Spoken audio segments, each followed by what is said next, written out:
তো hello guys, দেখতে পাচ্ছ সকাল সকাল আমি রাইডিং জ্যাকেট পরে রেডি, আর আমাদের বাইকও রেডি। ঠিক আছে, এই হচ্ছে আমাদের কল্যাণী রোড। দেখতে পাচ্ছ কল্যাণী রোডে চলে এসেছি।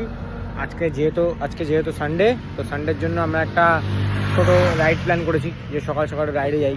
তো রাইড করার জন্য এখন রাইডে যাচ্ছি। কোথায় যাব সেটা তোমরা আগে দেখতে পারবে, তাহলে দেখতে থাকো।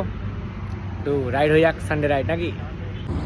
এই যে গাইজ দেখতে পাচ্ছ আমাদের বিস্টগুলো দাঁড়িয়ে আছে। একটা কন্টিনেন্টাল GT650, এটাও কন্টিনেন্টাল GT650, দুখানা গাড়ি রেডি। আর এই হচ্ছে আমাদের সকালবেলা, সঙ্গে সঙ্গে যাওয়ার পরে আমার চা পেয়ে গেছি, সুন্দর একটা চা খেলাম, তারপরে আমরা ব্রেকফাস্ট শুরু করলাম। হ্যাঁ, তো গাইজ দেখতে পাচ্ছ আমরা এখন চলে এসেছি সরাইখানা কটেজ ধাবা। ঠিক আছে, তো আমাদের বাড়ি থেকে এটা ম্যাক্সিমাম হচ্ছে ওই 35 to 40 কিলোমিটার। ঠিক আছে, আর আমাদের সব বন্ধুরা বেলঘরিয়া বিরাটি থেকে অনেকে এসছে। তো আমরা একটা সানডে যেহেতু আজকে একটা ছোটো রাইড প্ল্যান করে চলে আসলাম এখানে। দেখতেই পাচ্ছ দারুণ জায়গা, সবাই আসতে পারো। মানে বাইকারদের জন্য খুব ভালো, সবাই এসে একটু হালকা চা ফা খেলে ব্রেকফাস্ট রাইড করে চলে গেলে বা যদি ঘুরলে ভালো জায়গা। রাস্তা তো দারুণ, মানে এখন যা আমাদের কল্যাণী এক্সপ্রেস হাইওয়ে হয়ে গেছে, তো বাড়ি থেকে এখানে আসা মানে ম্যাক্সিমাম 20-25 মিনিট 30 মিনিটের ব্যাপার।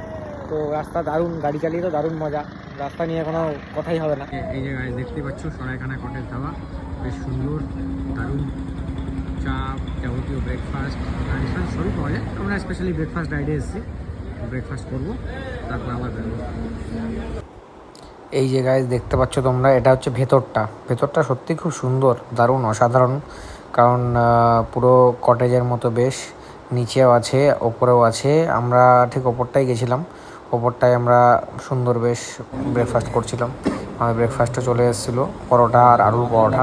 খাবার দাবারও বেশ ভালো, সুন্দর, বেশ ভালো লাগলো, সুন্দর।